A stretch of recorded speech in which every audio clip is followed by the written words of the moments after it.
Well, did we have any other questions that came in on the chat? Yes, we did. Yes, we did. Okay. And this would be for Justin. I think Will actually joined us. I'm not as sure if he's still with us or not. But now, can you, we'd like for you to describe a scenario for getting on the lake with your boat from another lake versus what it's like to get on the lake from another lake if they have a boat housed there on the lake. Not quite sure what that question is asking. Are you Well, asking how busy it is at the launches, or if it's easier to get on the lake if you already have your boat on the lake? Because it's easier. yeah, maybe more the question, let's see. What are the, well, let me rephrase it this way. What are the ramifications of not having a sheriff's boat housed on Hayden Lake? I.e., what is the sequence of events that ensues when there is a serious accident on Hayden Lake and the Marine Patrol is on Spirit Lake? Yeah, I understand. Okay, so you're asking more specific to us in law enforcement launching as opposed to having one on the lake. In fact, this issue has been brought up a couple times, and in fact, we're currently trying to put a boat permanently on Hayden Lake, and we just haven't come up with a solution that either works for any of the marinas or the sheriff's office. But I think the issue that they're asking is how long does it take us to launch a boat to respond to an incident, whereas if we have a boat on the lake, we can launch. So the process once the boat is on the water, as opposed to launching and getting it on the water, same setup as far as getting the boat started and leaving. So the time saver is, one, depending on the time of day, is essentially the travel time is increased anytime we have to tow a boat. I don't know if you've ever noticed when cops drive with their lights on, they kind of go pretty fast. It's kind of one of the things that we do. Mm-hmm. But when we're traveling with a boat behind us, I do not let my guys go very fast because you just can't. You've got too much weight behind you. We can't travel very fast. So that does take more time. And then launching a vessel at any boat ramp can be stressful.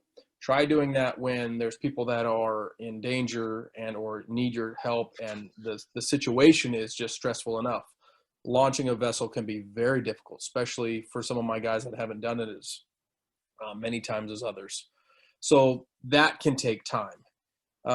So one of the things that we've looked at trying to do is putting a permanent boathouse and or boat slip somewhere where we could keep a boat on Hayden Lake to limit our response time for emergencies, but really our ability to patrol the lake, because right now, the only place that we truly launch at is Honeysuckle. We've got a law enforcement parking space there. And if you've been to Honeysuckle at all during the summer, it's just chaotic. And just because we're law enforcement doesn't mean we get to cut the line and just, unless it's an emergency, we kind of wait. So a lot of our shift is waiting to launch the boat and then loading the boat back up. And so there is a lot of downtime just because of the business of those launches. So that is something that I know my administration have looked at. We've talked to the Hayden Lake Country Club and possibly putting one at their marina, and that hasn't gone anywhere. We've talked to the city of Hayden, and Honeysuckle Boat Launch just doesn't really have the area, essentially the surface area, to build one out there. And they've also looked over putting one. I don't remember. There was another entity that we looked at putting one in, and it just hasn't taken fruition yet. So we'll see.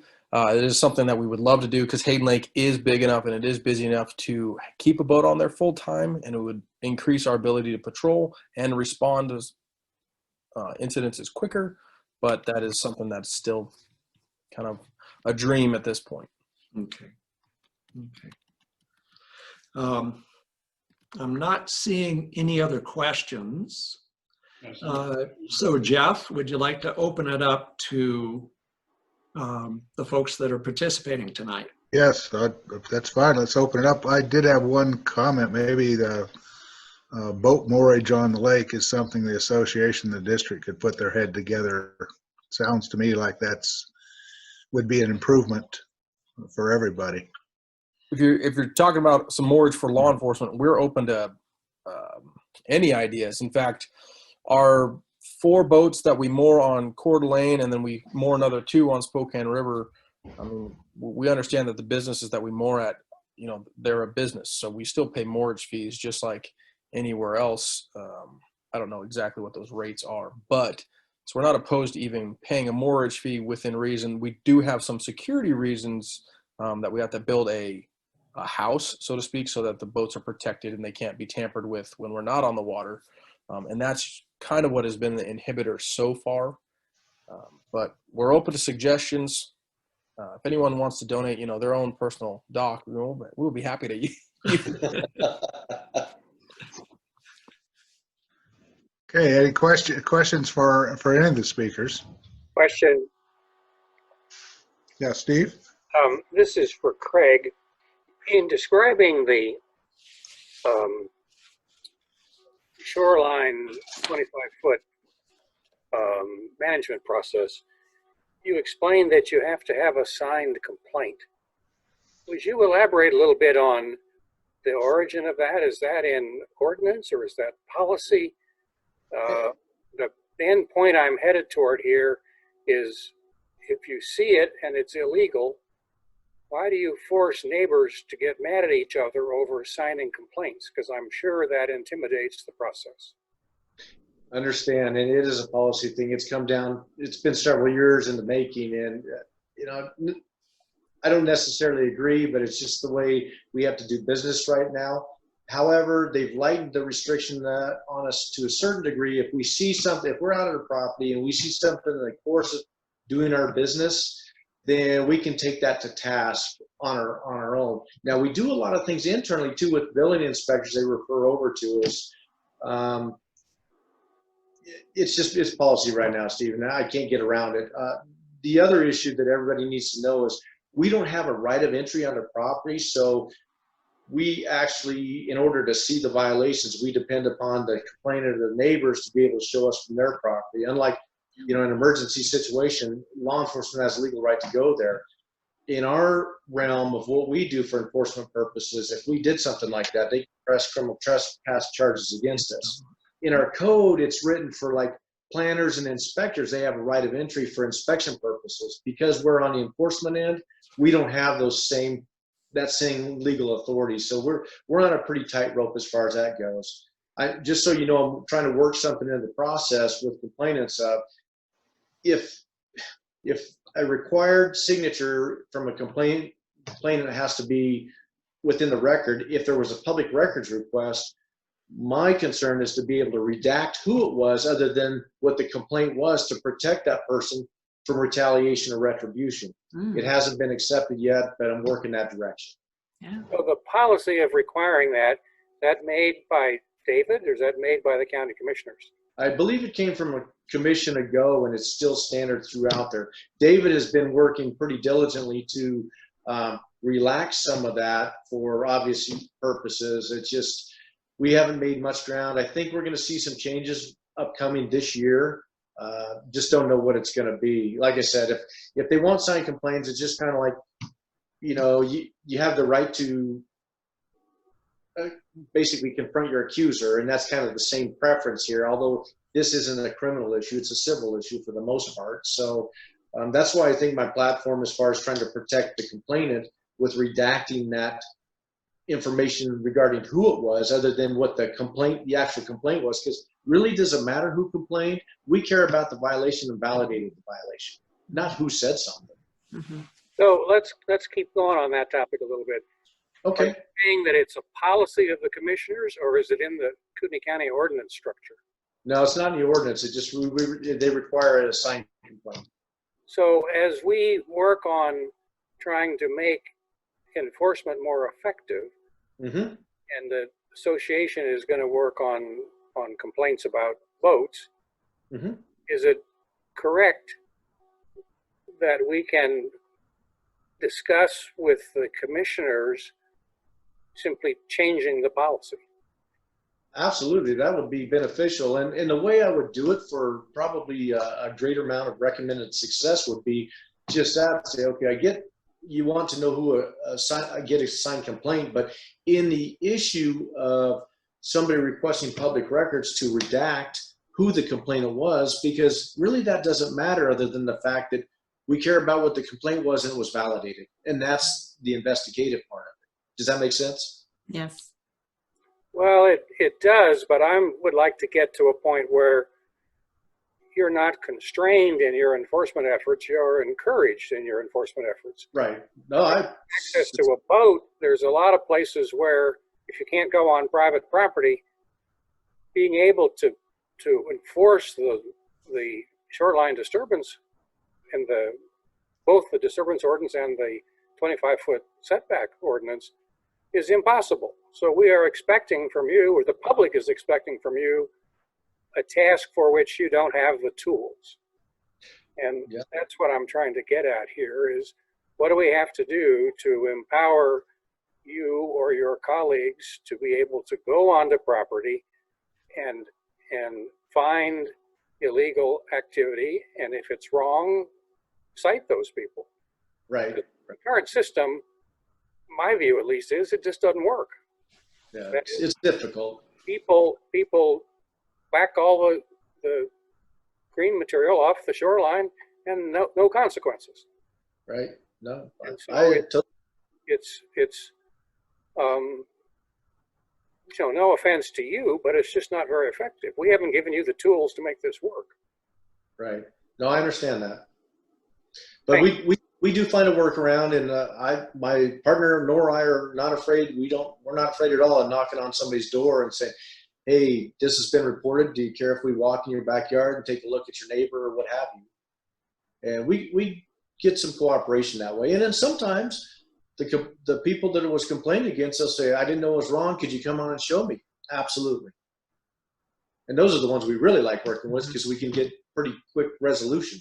Great. Thanks for the explanation. There was another question, but I lost track of where that other question was. No, someone. I have a question for Jeremy, but I don't know if we're ready to move to a different topic. Yeah, go ahead. No, Okay. go ahead, Marianne. But before we move to that other topic, I wanted to note that that you said that a signed complaint is required, but I have heard that the process for issuing a complaint is difficult. Like a phone call isn't good enough. So maybe you could elucidate the process of issuing a complaint. Yeah, we do have a complaint form. You can get it on, it's on our web, or we've emailed them out or what have you. I've actually taken email complaints because email is charged as considered official correspondence. So if somebody gives me that information, I'll act on it. Okay, so the signature, pen on paper, is not the kind of signage. Digital signature is sufficient. Right, and sometimes people, they may not be as literate on some of the form, even though they're PDF fillable.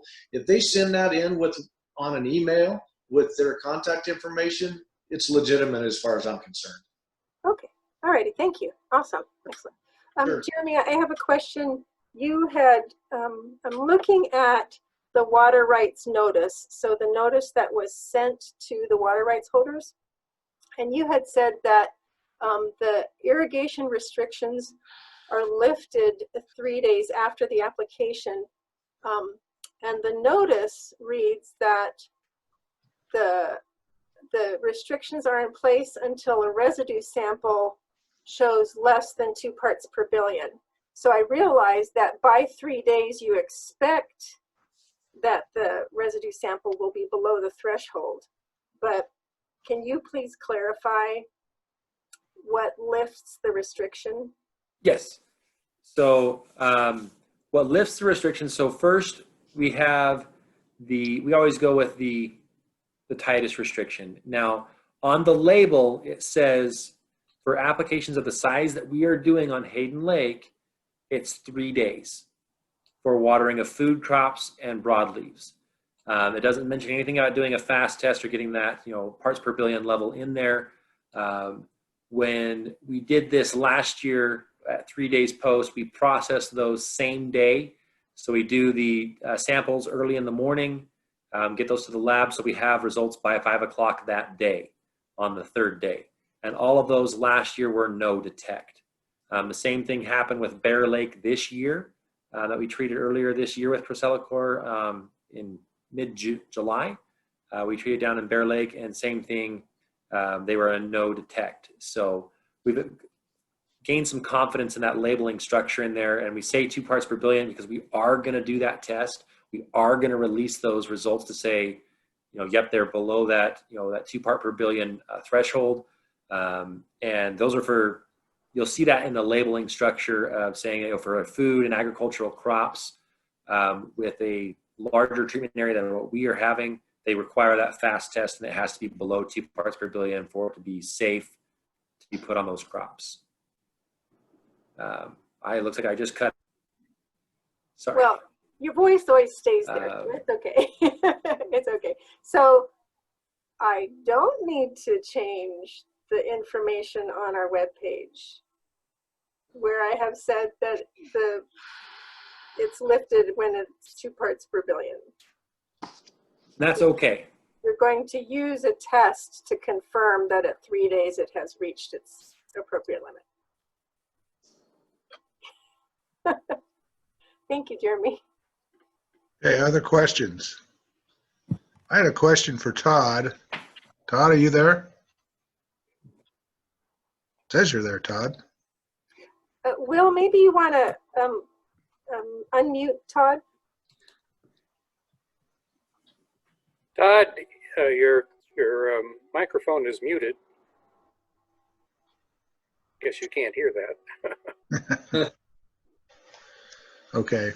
Well, I was going to ask Todd, I know the answer to this question, why the hang up on the buoys? And as I understand it, the district was advised by, and Steve, correct me if I'm wrong, the district was advised by the state to use eco blocks. And after they had the design, going to put in eco blocks to more of the buoys, they found out those would roll right down the slope of the lake. And so they had to get new blocks with edges that would basically hold the buoy. It doesn't do any good if the buoy isn't at 200 feet. The general story is right, but missing details. The specification of half an ecology block came from Nick Snyder at County Parks and Waterways. And he was pretty particular about a specification for the anchoring system because he wanted it to be relatively permanent, and of course we do too. Then it was explained to us by Tommy Fry that on some of these sites, the shoreline or the under the water is steep, and so as you described, the eco blocks are roughly 2 feet cubes, just roll down the hill. Much, I guess, to my chagrin, when we explored a solution, which is a flat anchor about 1 foot thick and 4x4, which will not roll, I went back and was told that, oh yes, well, the county uses those frequently too. So we were just unfortunately not well enough informed.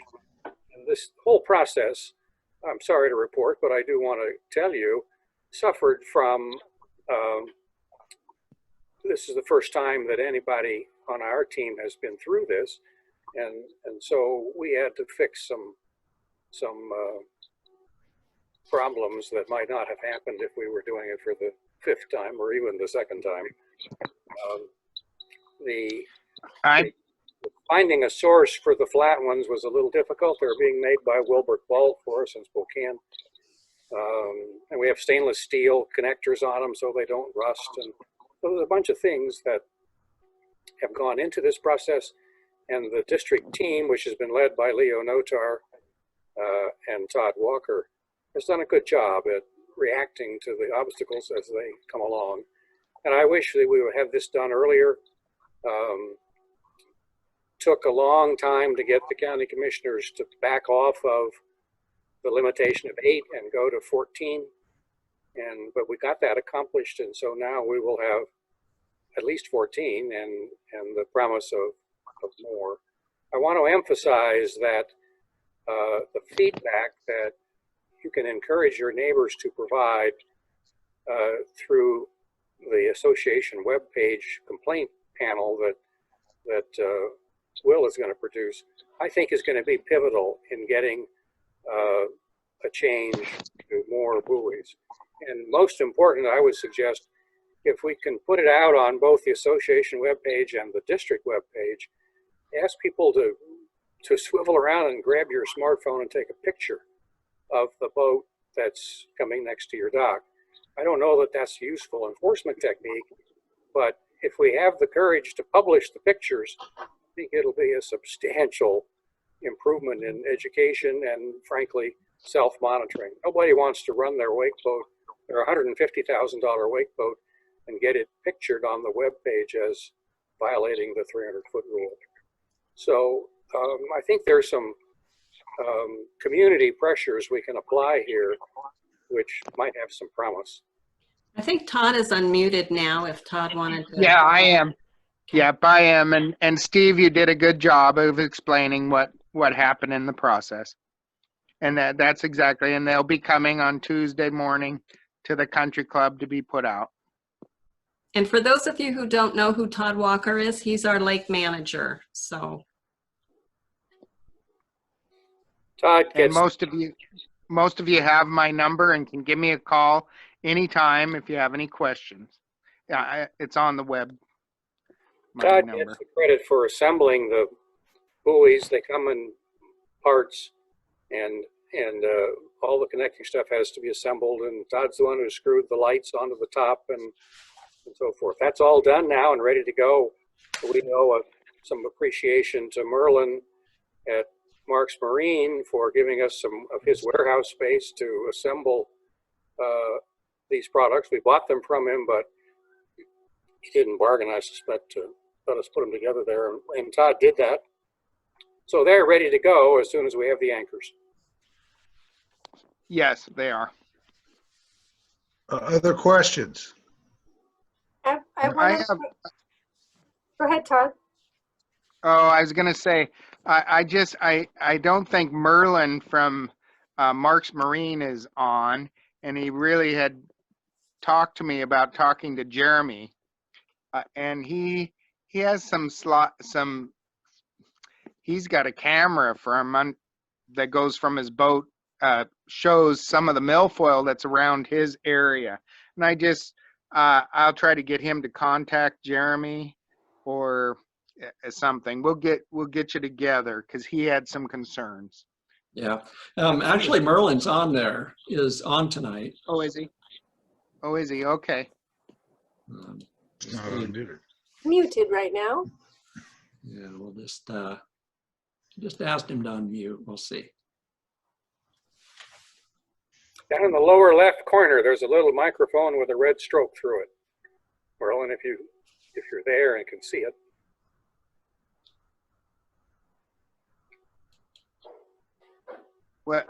Well, if he got off, I'll get him connected up with Jeremy somehow.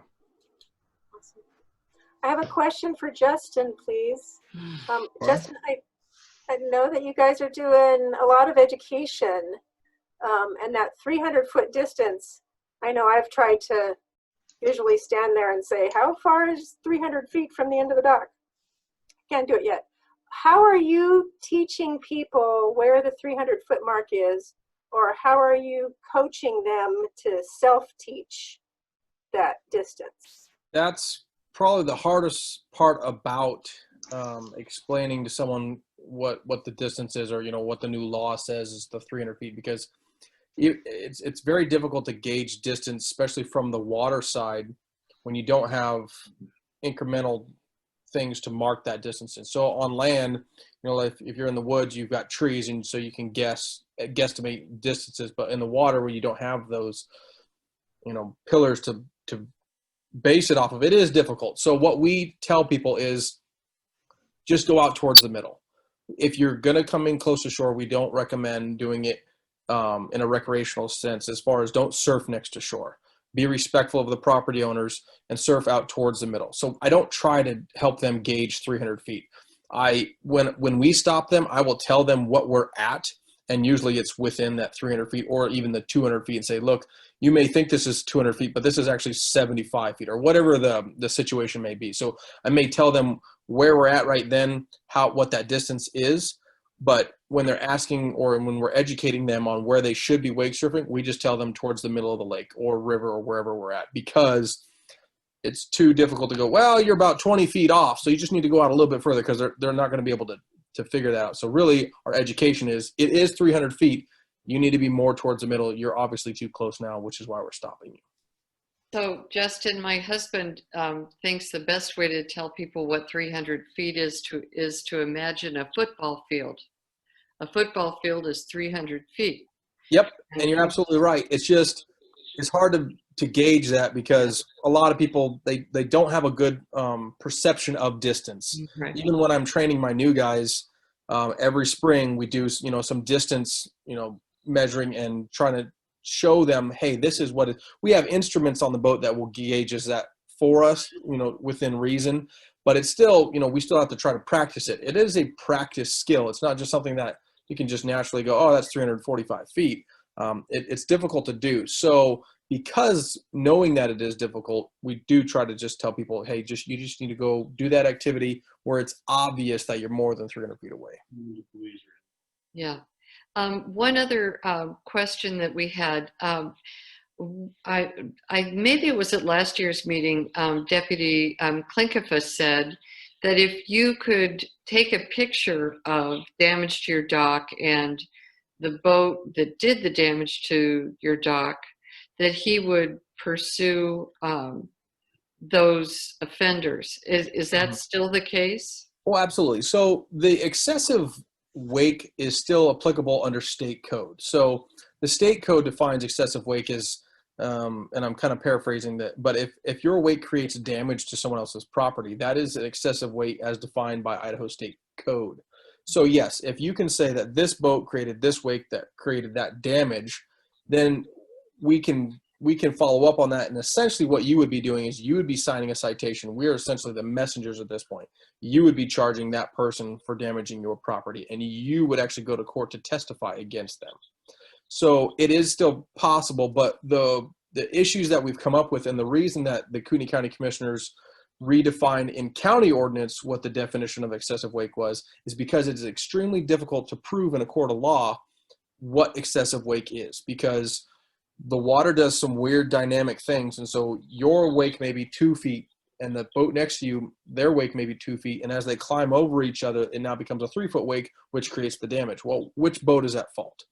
And how do we know that damage to your dock isn't due to wear and tear over 10 years and now this reasonably sized wave broke it? That's the argument that we find in the courtroom, and why we haven't had a lot of success in charging people with that excessive wake. So the new definition for excessive wake under county ordinance, it gives us a lot more teeth, as far as it's very easy to identify how that excessive wake is created based on the operation of the vessel or what's in that vessel to create that wake.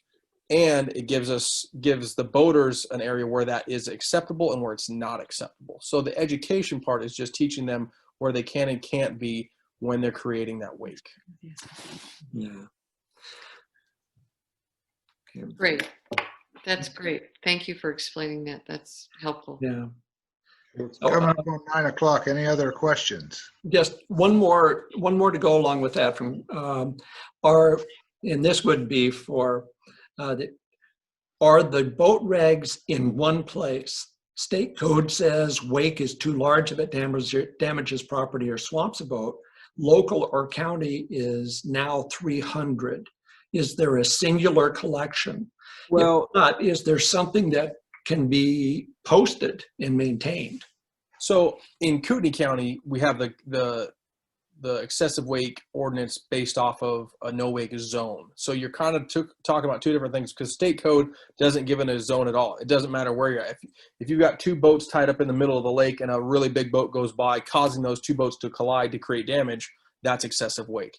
Where county ordinance defines it as how that wake is created and kind of that zone. So I think what you're asking is both are still applicable, but for the issues that we've seen on both our rivers and lakes, it has to do with large wakes next to property because it's causing damage to shorelines and docks and vessels along the shoreline. That is where the majority of our complaints come from. So that new ordinance was curtailed to specifically target that issue. Okay. Okay. And the commissioners have even said, in fact, we met with Commissioner Filios last night at another meeting, and he even said this is really kind of a first step we wanted to look at. We talked a lot with me and Sergeant Klinkefus and my teams and what we've observed. We've been very happy with the education of the public thus far. We don't know that it's a perfect ordinance, but it's definitely a step. So we thank them immensely for taking some sort of step to help protect property owners around the lakes and rivers. But at the same time, they are of the understanding that it may need to be critiqued a little bit as far as maybe increasing the distance from shore or some different verbiage on how it's written. Okay. Thank you. I just, for one, just want to thank all of the speakers tonight. You've been wonderful bringing all of our members information, and it's just invaluable what you bring to the table. Yes, thank you very much. We appreciate it. And is there anything else for the good of the order? Let me add a comment, Jeff. The location of the new buoys is at a latitude and longitude stipulated by the sheriff's marine deputies, with Sergeant Will largely. The line between the anchor and the buoy is going to have enough length to allow the buoy to be successfully floating in high water. So at low water, which is sometimes 4 feet difference here, maybe more, the buoy is going to be off to the side a ways, and depending on the direction of the prevailing wind. Point of all this is that if one of your neighbors is really annoyed about the buoy and goes out and measures it with a measuring gadget that you can buy, and finds that it's 190 feet, that's probably as close as we can get it. So if you have an occasion where somebody's pretty unhappy about the buoy being too close or not marking the 200-foot dimension correctly, remind them that this is not as precise as... And that's actually something that we've discussed, and I think the consensus was that thankfully, when the water is low, that is not when our high boating traffic occurs. Mm-hmm. So it should that buoy should be really taut during the high water mark, which is when all of the boating traffic happens. Mm-hmm. And so we've talked about that, and if it becomes an issue, that's kind of one of those things that we will address when it comes up. But we do understand that it's going to move. It's not going to be exactly 200 feet. And even if we use that as a reference on a citation and a charging, we would still have to measure after citing someone for that, just to concur that, yes, if it's close, yes, they were still within that 200-foot mark. Does that make sense? So we just like we do on any of our other instruments, you know, if you get stopped for speed or anything else, we still have to verify those instruments are working. This would be dealt with just like any of our other instruments, where we would re-verify after a charge was made. Thanks. Right. Hey, anything else? Excellent meeting. Yeah, Thank you, everyone. Thank you. Very much. I guess we're adjourned. Thank you, Jeff, for putting this together. And we should. Let me just make one comment. I've got an excellent board, and they make it look easy. Oh. Well, you make us look great too, Jeff. Wanted to also remind everyone present that Will is going to have this on YouTube tomorrow. So if you know of neighbors or friends or acquaintances that were not able to attend tonight, please encourage them to tune in to watch the YouTube tomorrow. And are you going to send out the link to the YouTube? Yes, it'll be on the front page. So yeah. Great. We'll get it out. Great. Thank you so much. Thank you all. Thanks, everyone. Thank you. Bye-bye. Bye. Bye-bye. Thank you to all the board for your care and your passion for caring for the lake. Thank you. It's very, very appreciated to all of you. I know you're volunteers, and I thank you. Oh, that's Okay. so nice. Thank you. Thank you.